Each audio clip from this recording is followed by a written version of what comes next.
Good afternoon and welcome to the second masterclass in the Logic and Magic UX Masterclass series. You'll have witnessed in our opening video some of our brilliantly delivered work and impressive clients. We were formerly known as Lo and Behold, but we're now Logic and Magic. And yeah, we're delighted with the interest, outreach, and the number of folks who have signed up. And it's great to see some familiar faces from our first UX masterclass, our clients, and the UX Roundtables community. We hope to share some small bits of wisdom with you all in the world of UX today. The topic today, as you'll know, focuses on getting UX research right, making the most of data we work so hard to gather, and we will touch on some UX research fundamentals throughout. So let's kick off with a few introductions before we get into the detail. My name's Connor McCann. My role at Logic and Magic is as a senior UX designer. And if you want to reach out after today and continue in any UX conversations or topics covered, my email is connor.mccann@logicandmagic.agency. I'm also joined today by my colleague, Joanne Moore, who I will hand over to intro herself. Thanks, Connor. Hi, everyone. My name is Joanne, and I'm a hybrid UX designer here at Logic and Magic. So hybrid UX designer just means I get to work between both UX research and UX design, and I've been in this position for the last 2 years. As Connor mentioned before, feel free to get in touch on my email there, joanne.moore@logicandmagic.agency, if you want to have any more questions or just want to chat on any further topics. Thanks, Joanne. If you're following this event on LinkedIn, YouTube, or in StreamYard, I'll strongly encourage you to interact and comment as we talk about this topic during the masterclass and also afterwards in social media. Our promise to you and what we're lined up to cover during the next 35 to 40 minutes will be based on sharing some of our insights and our experiences over the last number of years in delivering UX research and what we've learned. You can see some of the topics that we've got lined up. We're going to kick off by sharing a little about the research landscape. We will spend some time thinking about how different we are to our users, how and why we should avoid any bias, and then we're going to try and wrap up some things and thinking about the differences between behavioral and attitudinal types of research. We will also do a few things following this masterclass. We will give you access to the video recording. We will also answer as many questions as we can that you've added in the comments. We have some time at the end for a Q&A, but if we can't answer all of your questions within the time, we'll follow up and make those questions and answers available on our website insights. Lastly, we are going to give a free UX audit away to one of you, so please stay tuned for the details on that throughout the masterclass. I'm going to kick off and get started into the research landscape.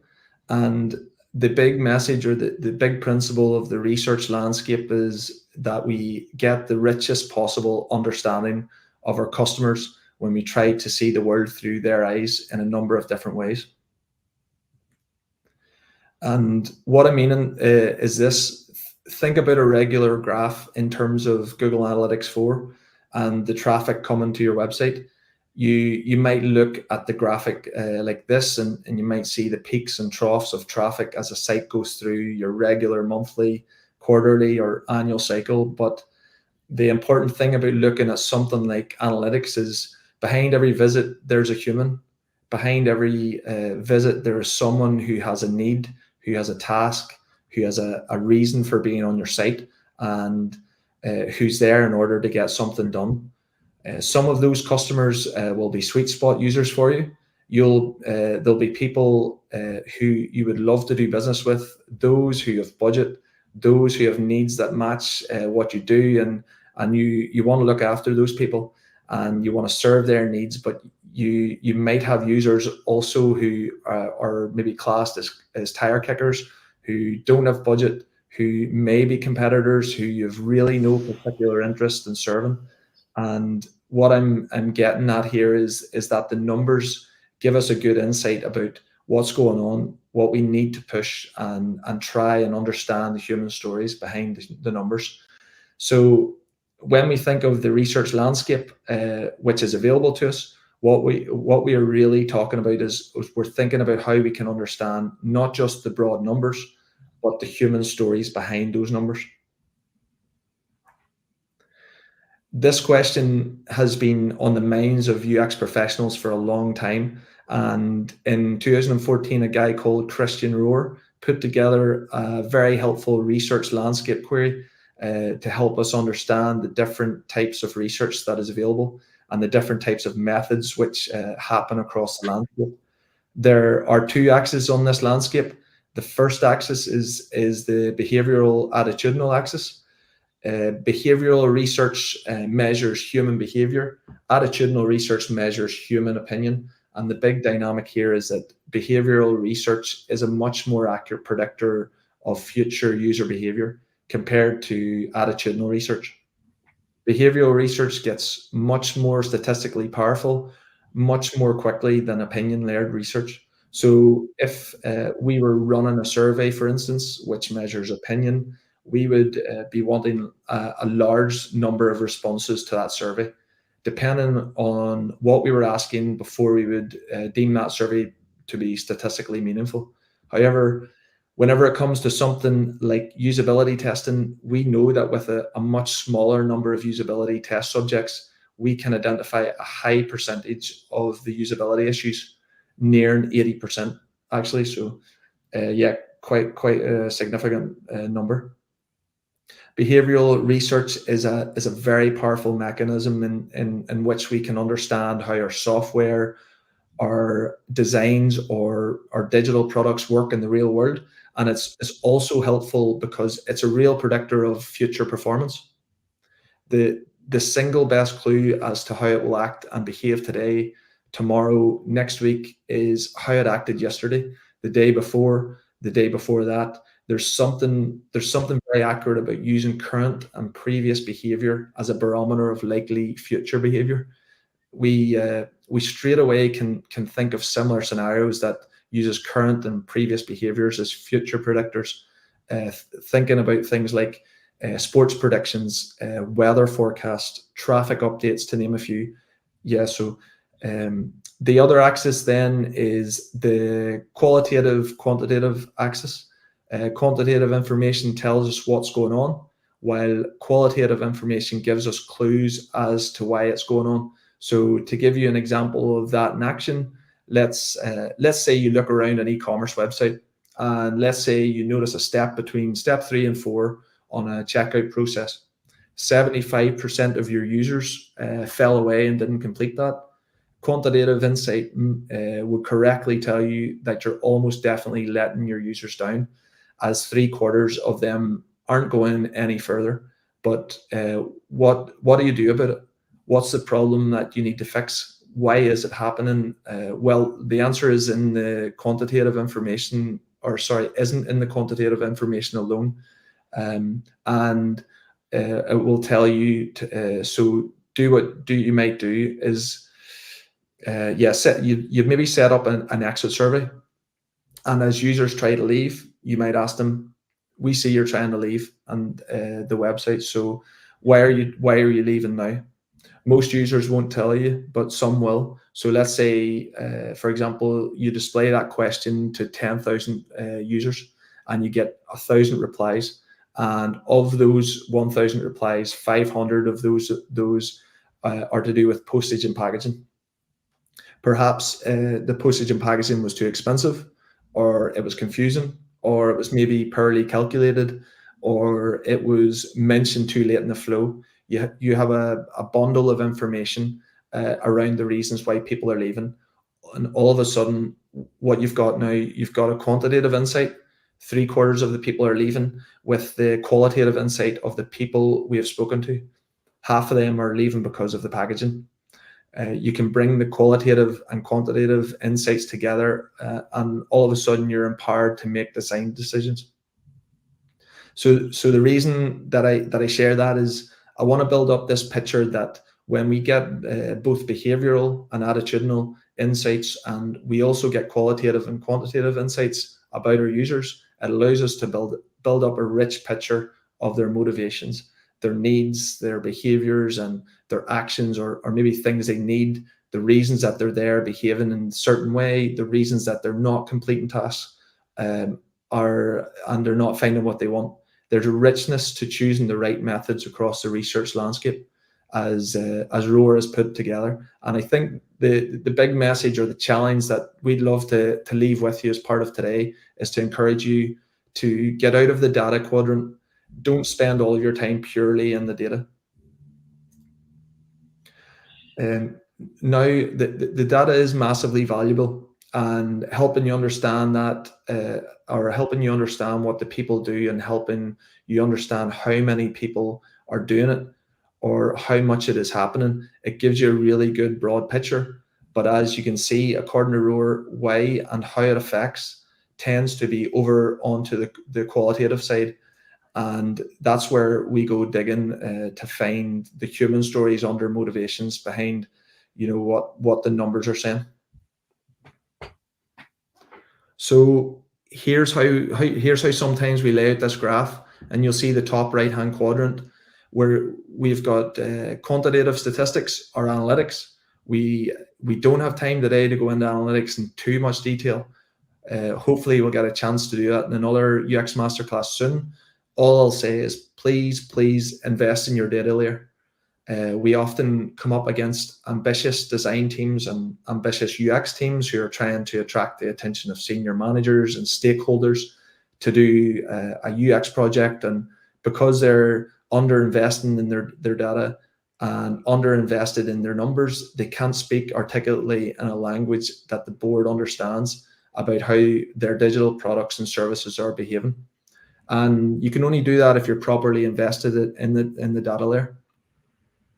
So moving over to the top left quadrant, we're still in observational. So we're measuring behavior, and we're in qualitative. So we won't understand why things are happening. Everything in the top left-hand quadrant involves watching humans use technology or use computers. There's a big fight as we move over to qualitative to specifically try to mitigate against bias. For instance, we know that if you're sitting on your sofa on a Friday night and you're wanting to buy some new summer clothes for our 2-day summer spell that we're having, you also might be sitting on your sofa drinking a cup of tea, and you may be looking around your favorite e-commerce website and looking for a pair of trainers. And if that experience gets frustrating or confusing, you may just give up and close your laptop, lock your phone, lock your tablet, and finish your tea and maybe watch something on Netflix. But if you're a user, and you're invited into a lab and you're being watched, and there's a researcher beside you, and the researcher asks you on that Friday night to find a pair of trainers, you're much more likely to work harder to find a pair of trainers than you might be in the real world. So because things like usability testing have an artificial nature, we've got to work really carefully to make sure that how we construct our tests, the questions that we ask, how you put your users at ease, how we reward them in terms of maybe a level of incentive that we give them. We've got to make sure that we've set up to be as true to real life as we can, and make it because of that. Whereas usability test is bringing the user to where the researcher is. Contextual inquiries and field studies are about bringing the researcher to where the user is. So if usability tests happen in meeting rooms and usability labs, contextual inquiries and field studies happen in homes, in houses, in offices, in coffee shops, and on streets. So contextual inquiries is the researcher's commitment to getting to where the user is in their natural habitat. Moving then down to that bottom left quadrant, we have qualitative and attitudinal. So we're looking at why, and we're measuring opinion. All research is prone to bias, as we will share in a few slides time, but that bottom left quadrant is a bias red zone. It's in the bottom left-hand quadrant that data is the noisiest, and insights are potentially the murkiest. So you might be tempted not to go in there often, but The difficulty is that it's often in that quadrant where we discover the piece of gold, the golden nugget we get. You get a little insight, the throwaway comment that the user makes that actually unlocks the puzzle for us. So how do we find a middle ground in this instance? If you like, there's a number of things that we can do, and you can consider in that quadrant. Number one, just because it's noisy and murky and prone to bias, it doesn't mean we should shy away from going in there. We go in after the insight and the quadrant as we do in all our quadrants. But the second thing that we do is we absolutely commit ourselves to best practice. We know that phrase is probably most overused and what we do, but what we mean by it is that there's lots of brilliant stuff written about how we facilitate a focus group, how to recruit a focus group, or how to manage big personalities in focus groups, how to keep conversations focused, questions to ask interviewees, questions not to ask, avoiding certain types of questions, and so on. So the second thing that we do is we make sure that if we're going to go in there, that we have our eyes wide open about best practice. And the third thing that we do in this quadrant is that we make sure that we never undertake a program of research which is only in that quadrant.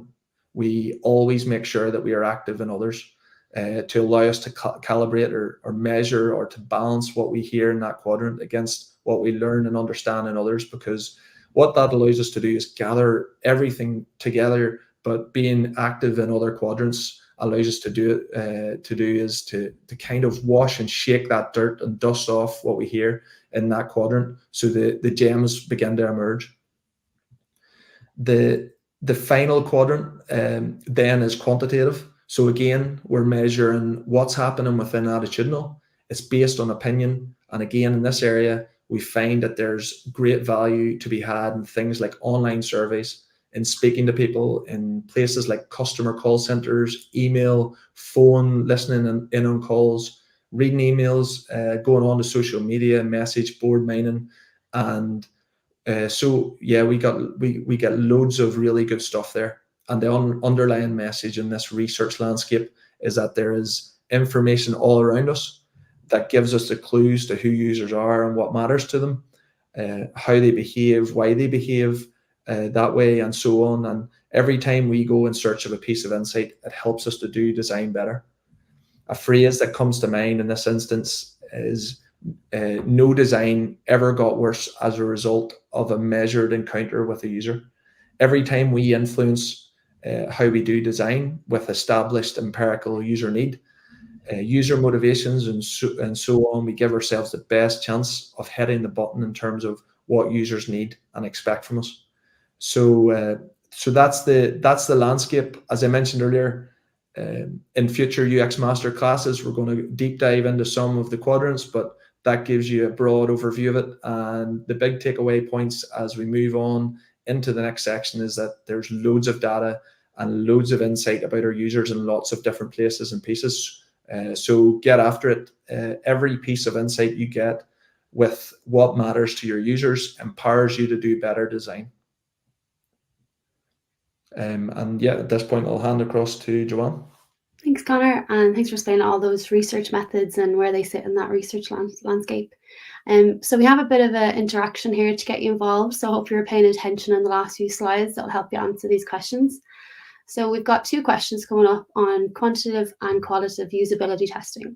So first question here we have is, what is the recommended number of participants for quantitative usability testing? So is it A, 20, is it B, 40, or is it C, 60? So get your answers into the chat and also give a reason why you think that.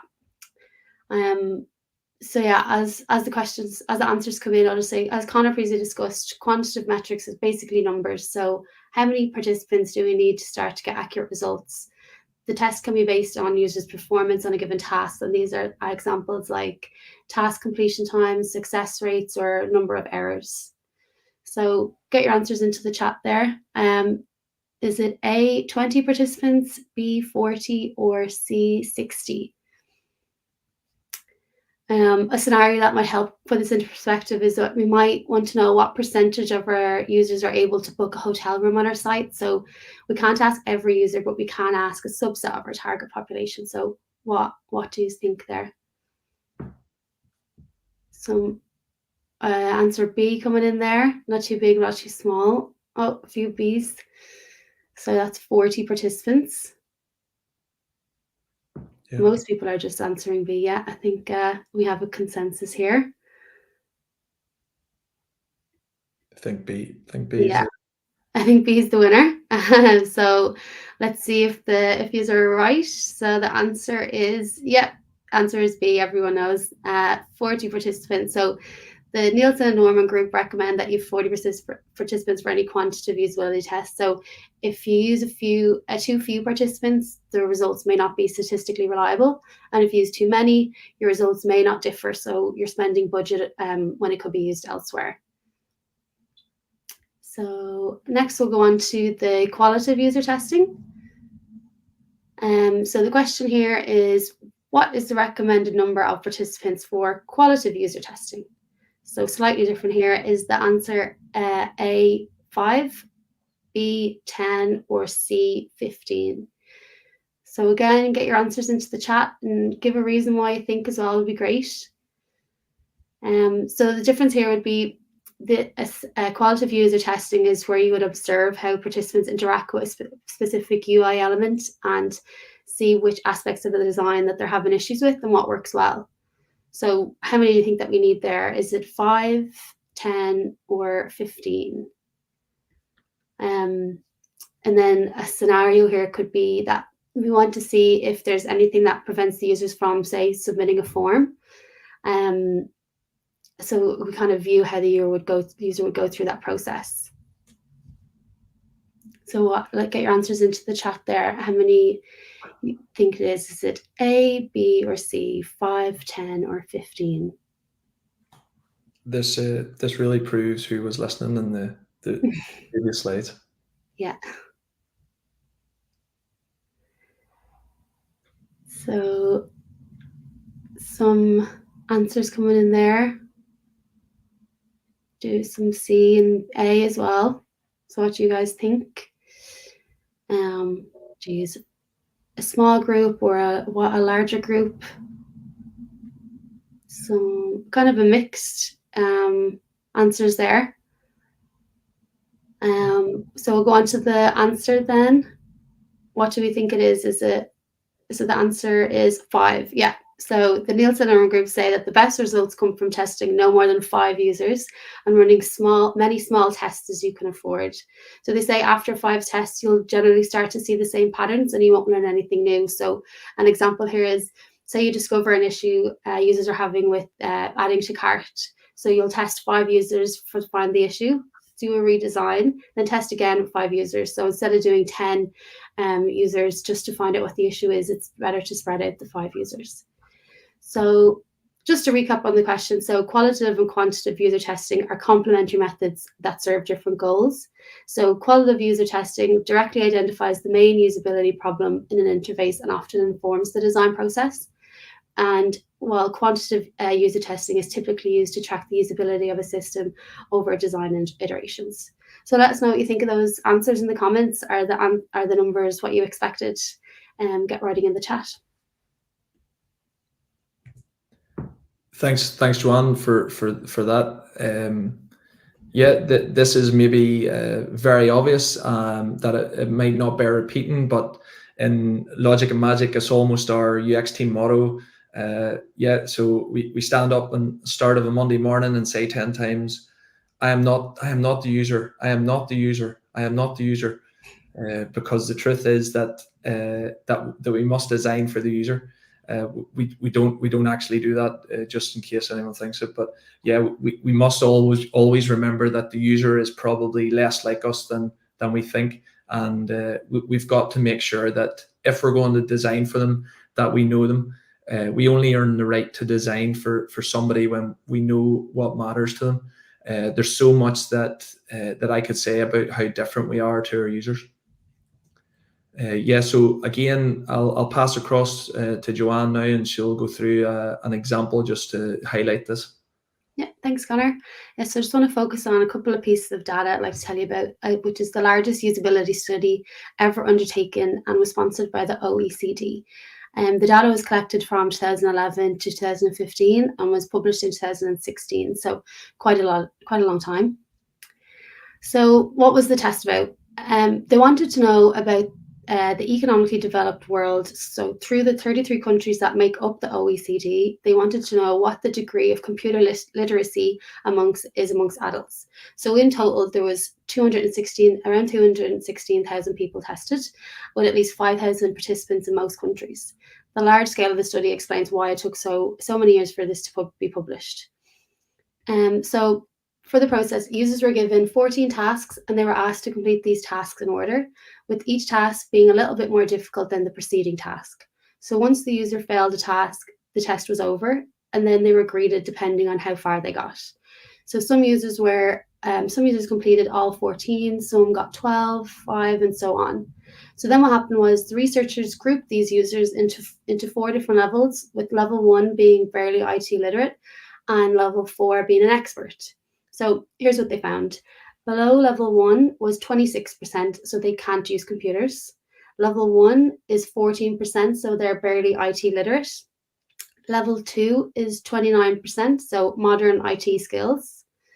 Level 3 is 26% with good IT skills. And level 4 is 5%, so expert IT skills. So I have another question for you here to answer into the chat. So what level would you say would you place yourself in? So get your answers into the chat there, and don't forget to explain why you're giving that answer. So I'll just repeat these again. What level do you think that you're at? Are you below level 1? They can't use computers, which I don't think so, or you wouldn't be on this webinar. Level 1 is barely IT literate.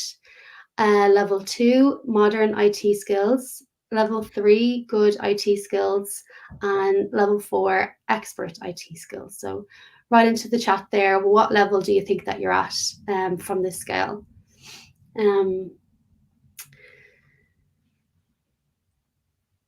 So yeah, right, get in your answers there. So you might be thinking though, like, why does it matter? Like, why is it important to know what level you're at?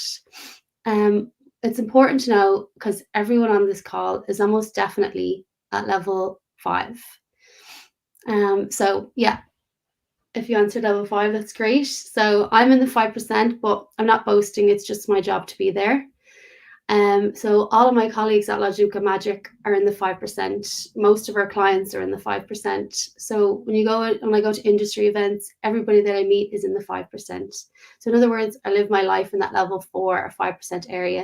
And it's when you live in that 5% area, it's easy to forget that you can do things with technology and you understand technology in a way that 95% of the population don't. So you can do things with design, with technology, which 95% of people can't. And if you don't break out of that 5%, then who are you going to end up designing for? So we're going to end up designing for friends, colleagues, bosses, our peers, or awards judges. We're going to end up designing for anybody other than the people that we're there to design for in the first place. So it's hard to think of something which represents the opposite of design more than designers designing designs for designers. So good design should work in the real world with a crystal clear design target. So please remember, you can do things most people can't on computers. If you or your colleagues ever hear someone say, oh, our users would never do ABC, stop for a moment and ask, do you really mean your users would never do that? Or do you mean I would never do that? If someone says, your users know how to do A, B, and C, just question yourself and think, do they know that for a fact? Or are they just saying that I know how to do A, B, and C? Jacob Nielsen, who is our hero of our UX and usability world, puts it really well. He says, most expensive lesson that most digitally untransformed companies have yet to learn is that their users are much less like them than they realize. So the reason that we have to do research is because we're not like our users. If we were our users, we wouldn't have to do research. We would just ask what our opinion was and we would just do what we wanted. So research exists as a critical part of the UX process, specifically because we are not our users, and frequently we find out that our users are much less like us than we actually understand. if we look at one of the biggest digital success stories of the last 10 to 15 years in the UK, the running of gov.uk, which was spearheaded for a large portion of the time by this guy, Russell Davies. The reason that Davis was able to lead a platform for which every is accessed in the UK, 79 times it's done online. The reason that Davis was able to break out of level 4 and level 3 and get right down into that level 2 user was because he recognized his user motivations. Hopefully most of his users don't think about him or notice him. They just use the service and get on with their lives. Davis was brilliant at understanding that the whole point wasn't about him; it was about his users. And yeah, that's a pretty common quote from him. So and well known one. Okay, so yeah, we're going to move on into our next section and look at how we see the world. We will start with how each of us can avoid bias when we're doing our research. So related to cognitive bias is framing, and according to the framing effect, we react differently to the same information depending on how it's worded. In his best-selling book, Thinking Fast and Slow, which some of the people on the call you might have it sitting on your desk or you might have read through it. Is yes, a best-selling book by researcher Daniel Kahneman. And it demonstrates through a range of studies how framing the same information differently can lead to opposing decisions being made, and how it isn't always easy to identify when language is leading. So yes, I suppose looking at this slide itself and the different squares, do you ever recognize these cognitive bias examples playing out? Do you either pull back? Is it if it's yourself, or change tact if it's someone else? If so, yeah, feel free to drop in the comments if there's anyone that particularly stands out to you as something that you maybe see often or you've seen yourself doing. I think if I was going to pick one from this list that I often suppose see myself doing and have to take a step back, or I suppose helicopter mode on it, is that number 7, confirmation bias. I think that's one of the biggest ones for me is trying to always pull back, and there's so many different parts in there as well. So yeah, that'd be interesting just to hear, and yeah, definitely add in the comments if you'd like. So to help demonstrate this, here's a clip from Yes, Prime Minister. It's a British political satire sitcom from the 1980s. This is from slightly before my sitcom watching appreciation, but it rings as true now as it did then. And yeah, you might have seen it before. So we'll play it and watch this through. He's going to say something new and radical in the broadcast. What, that silly grand design? Bernard, that was precisely what you had to avoid. How did this come about? I shall need a very good explanation. Well, he's very keen on it. What's that got to do with it? Things don't happen just because prime ministers are very keen on them. Neville Chamberlain was very keen on peace. Yes, he thinks it's a vote winner. Ah, that's more serious. No. What makes him think that? Well, the party have had an opinion poll done. It seems all the voters are in favour of bringing back national service. Well, have another opinion poll done showing the voters are against bringing back national service. We can't be for it and Oh, of against. course they can, Bernard. Have you ever been surveyed? Yes, well, not me, actually, my house. Oh, I see what you mean. Well, Bernard, you know what happens. Nice young lady comes up to you. Obviously, you want to create a good impression. You don't want to look a fool, do you? No. So she starts asking you some questions. Mr. Woolley, are you worried about the number of young people without jobs? Yes. Are you worried about the rise in crime among teenagers? Yes. Do you think there's a lack of discipline in our comprehensive schools? Yes. Do you think young people welcome some authority and leadership in their lives? Yes. Do you think they respond to a challenge? Yes. Would you be in favour of reintroducing national service? Oh, well, I suppose I might. Yes or no? Yes. Of course you would, Bernard. After all you've told you can't say no to that. So, they don't mention the first 5 questions, they publish the last one. Is that really what they do? Well, not the reputable ones, no, but there aren't many of those. So, alternatively, the young lady can get the opposite result. How? Mr. Woolley, are you worried about the danger of war? Yes. Are you worried about the growth of armaments? Yes. Do you think there's a danger in giving young people guns and teaching them how to kill? Yes. Do you think it's wrong to force people to take up arms against their will? Yes. Would you oppose the reintroduction of national service? Yes. There you are, you see, Bernard. The perfect balanced sample. So, we just commissioned our own survey for the Ministry of Defence. See to it, Bernard. Yeah, so this clip shows the use of leading questions in action. The first set of questions are designed to trigger an agreement. So yes, seems the obvious answer to each of the questions. And in the second half, Sir Appleby demonstrates that the flipping the questions can make the respondent oppose the introduction of national service. Leading questions have the potential to softly change respondents' opinions about a topic and answer them in a particular way. And in research, it is really important to recognize our own biases, because you may frame the question that confirms your hypothesis instead of finding out what the objective truth is. If you don't recognize this in the research stage, you may end up designing a solution primarily for yourself. So yeah. The framing effect can also have a huge implications, and this is what happened to Walmart. When within the anti-cluttering project, they lost the retailer almost $2 billion. They ran a survey as part of a wider program of research, asking customers a simple question: would you like Walmart to be less cluttered? And of course, the customer said yes. That's a no-brainer, right? And that one specific question, believe it or not, derailed the whole of the wider research program. Walmart listened to their customers' answers to this one question and spent a lot of time and money reducing their inventory and making storage more spacious. And this is what lost the company almost $2 billion. The team working on the project were fired, and all the changes in the stores were reversed. So although it was good that they listened to their customers, they were asking leading questions initially, and Walmart didn't observe to see what customers wanted. Instead, they come up with a hypothesis not based on user research, and then they expected their customers to be able to validate that with a yes/no question.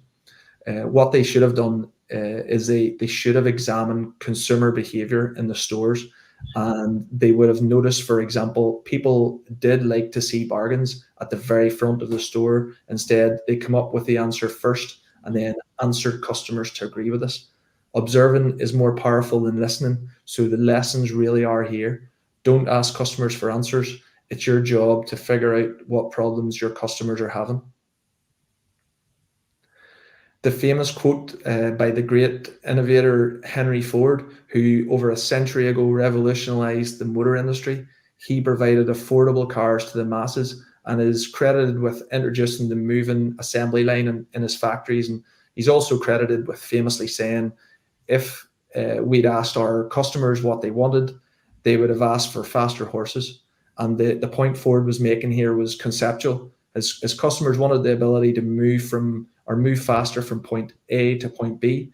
And if he had asked them for the literal interpretation of what they wanted at the time, they would have said they wanted faster horses.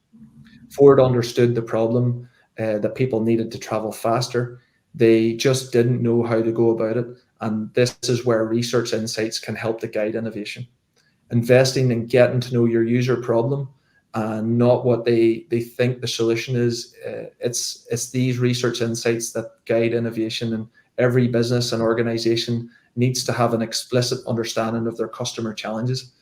And if you can accurately pinpoint your users' needs, you can begin to highlight the best opportunities and for innovation. And this is really what a user-centered approach is.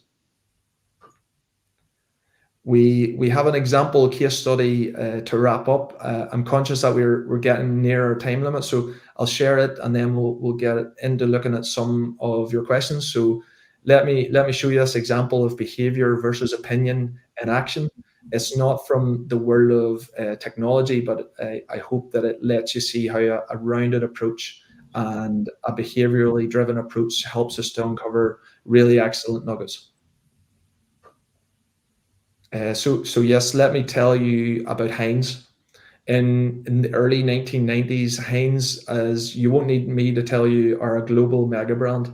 They are up there with McDonald's and Nike and some of the world's most recognizable brands.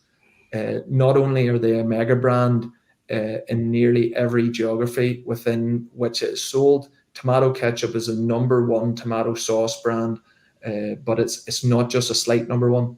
It's a dominant #1 in most geographies and accounts for between 80 to 95% of all market share for tomato ketchup. So they had a unique challenge. The question was, have we sold as much tomato ketchup as there is to sell in the world? Unless we find life on Mars, should we accept that this is as much stuff as we can sell? And being good marketers and that they are, and being good researchers that they are, they wanted to work out, is there something we can find out about the market which tells us which of the 4 Ps we might switch and of the product, or sorry, which we might switch. The 4 Ps are product, price, promotion, and place.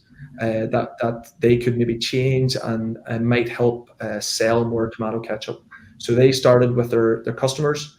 They put cameras with their customers' permission in kitchens, in dining rooms, of lots of their customers all over Europe, and they selected customers at different stages of life. So some older couples, for whom kids had left home, some families, students living together, young couples just moved in, and all that sort of stuff. They observed people using the product.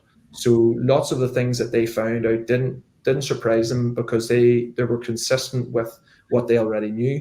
So they understood the role that tomato ketchup played, both in terms of preparing a meal, but also during a meal. It was reinforced to them that, particularly in families, the kids were the biggest consumers of the sauce.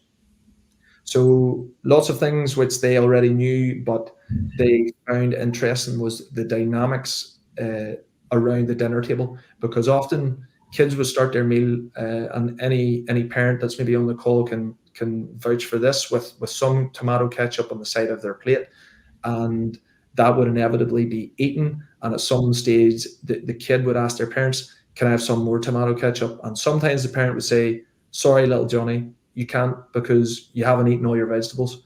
And maybe little Johnny would finish his vegetables and eat his tomato ketchup, but also sometimes little Johnny wouldn't get his tomato ketchup because mum or dad just couldn't be bothered.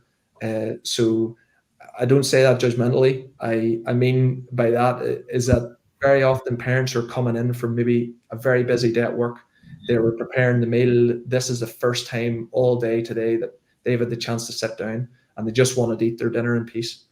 And this exact point lit a fire from within Heinz, and was the recognition or realization that it was the convenience of the product that was stopping little Johnny going for a second portion of tomato ketchup. It was nothing else. So that problem statement, if you like, led them to say, how can we improve the convenience of the product? And it was around that time that there was a lot of innovation around its packaging. So they went from a glass bottle, which you may all remember, the pain of trying to get that last bit out at the bottom of the bottle. You had to hit the top, and they moved from the glass bottle to the squeezy bottle that you can see here. It's funny, we regularly find brilliant insights purely by observing people using a product in the real world that tells us things that we could not learn any other way. And that's the key. There's no usability test that you could set up. There's no survey question that you could ask. There's no other way of finding out that it was a convenience of the product that was the key piece that still people can't do without.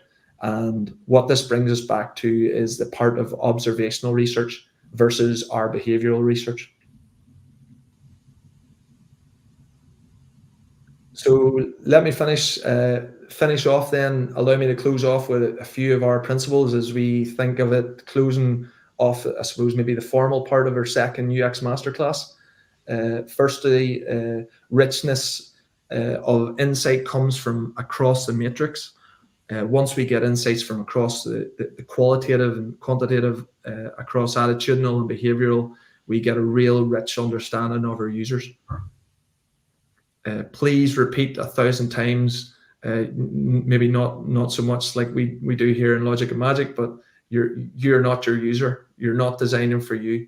The answer which is in your head is almost definitely not the answer. That is in your user's head. The reason that we have to research is because we have to earn the right to design, and we don't have that right if we don't know our users. Identify the plan against your biases.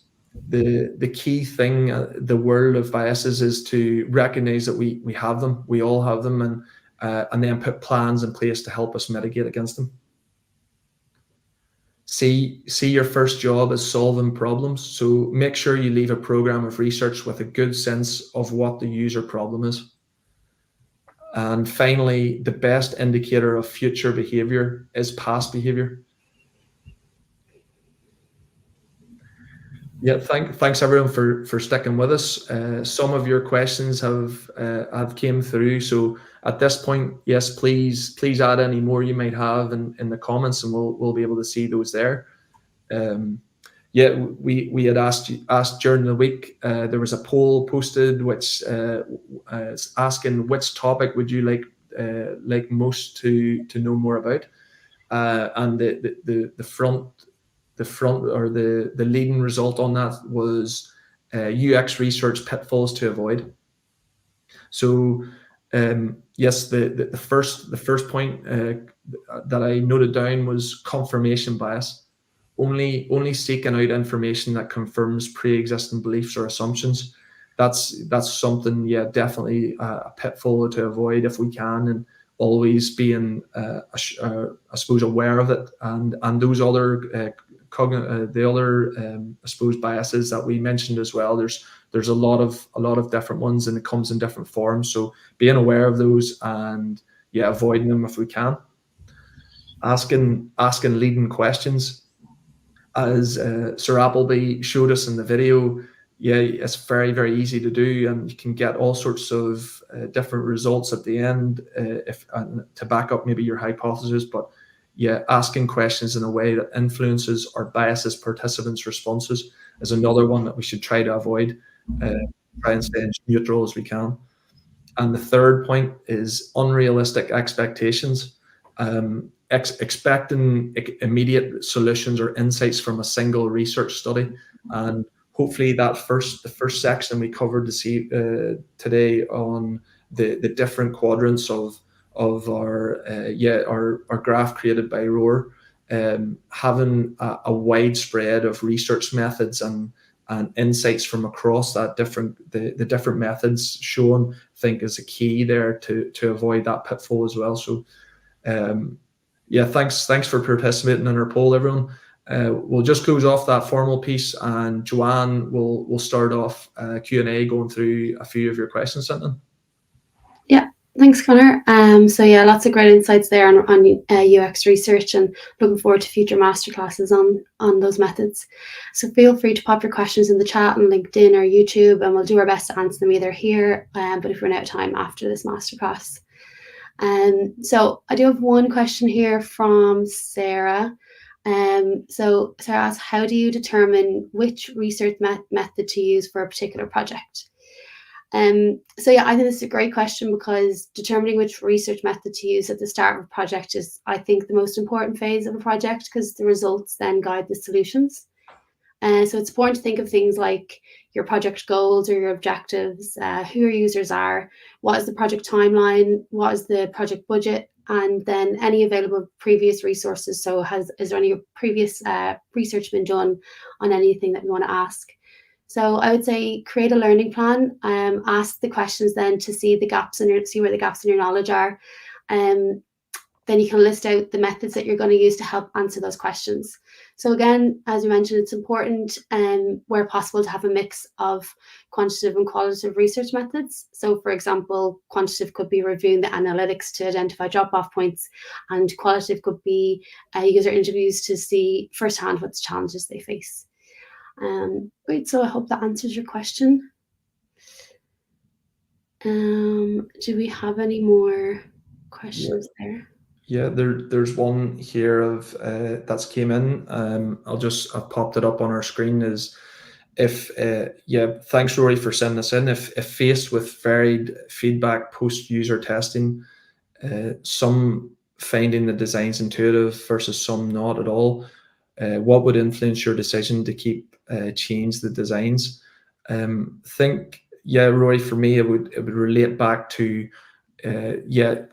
close to, I think it was Joanne brought us through those examples of like the baseline numbers that, you know, the likes of Jakob Nielsen, the Nielsen Norman Group would recommend if you're doing like a observational type or maybe usability test or user interview, that it would be that baseline of like 5 tests. And once you start to see actual trends and repeating information coming through, that you can start to draw up some sorts of decisions to be made if there's something needs changed, or you need to gather some I suppose ideas for the next step. So and again, once you're looking at that quantitative methods, that it's much higher numbers and much higher participants involved. So I think they're very good numbers of users to, I suppose, speak to and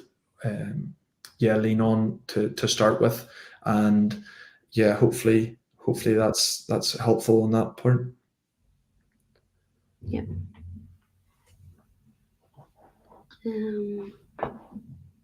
Just see if there's any other questions that we can pick up in this point. Just see one from one there I'll just bring up as well. Yeah. How should we address situations where user research reveals that users are accustomed to an experience that does not align with established UX best practices? And I think that's thanks for this question. Send it in. I think I was very whenever I used the term best practice earlier, it's definitely a term that is used far too often, and it's I think sometimes that if you're the products and services that we're creating and making for clients, I suppose, and online, all different ranges, that, you know, sometimes that they're so new that best practices potentially can form out of what you've created. And I think there's, if you weigh quite heavily and rely on, you know, what works and those things that, you know, are fundamental, I don't think you go too far wrong. But if there's stuff that if there's results and insights that come back after you've started to do your different methods of testing, and I think once you start to see trends there, I think you start to have to make those decisions. Well, our best practice, we stick with it very rigidly, or we start to I suppose listen to our users and see if so many users are all facing this same issue, but best practice tells us to go another way. I think you have to start then to consider, maybe we should start to listen to the users and have those observational tests and watch what they're doing and ask those questions. And I think best practice can potentially not fill all those gaps. So hopefully that has helpful. Yeah, I agree with that. Like, best practice would be like a baseline, and then basically research with your users would be able to determine what is the best for them.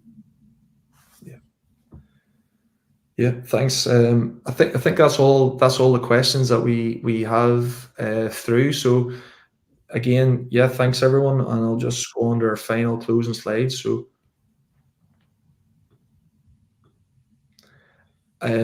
we have to get a few shameless plugs in, and as you can imagine, so if you'd like to learn more about us or sign up to our newsletter, take a photo of the QR code, and you'll be directed straight to the Logic and Magic site, and you can do that.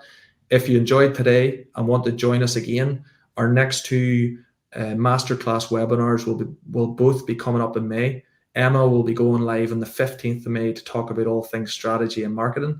And on the 22nd of May, Katie will be parting with some secrets of creative retail. So we would recommend joining both of those if you can. Our UX Unlimited service is now live. And if you feel like you could benefit from having an expert UX team deployed to support your business in 2 days, not 90, one that is ready to alleviate pressures from your team and deliver world-class user experience, UX Unlimited gives you the hassle-free access to those experts. You can tap into our team without a long-term commitment. This could be the way to get through your backlog. We offer flexible plans, flat monthly fees, and unlimited usage. So please reach out if you'd like to hear more about UX Unlimited. And lastly, if you're a UX lead or head of UX and you're interested in joining our UX Roundtable panel discussions about the topics, trends, and tips affecting our industry, please let us know. And yet to close then, we'll be sending out an email in the next 24 hours with a link to the recording. Simply email back if you'd like to have a free UX audit, and supposed to highlight and let you make sure you remember it's the fastest person to respond to that email, that whenever it comes in will be the winner of the UX audit. Simple as that. So it's fastest fingers first, and if you get your reply in first, you'll get that free UX audit. So finally, Joanne and I would like to thank you all for joining us. We'd love you to keep the conversation going on social media and get in touch with us. If you have any other queries or questions, you can get in touch with us on our email addresses here. Thanks everyone. We'll see you all soon. Yeah, thank you.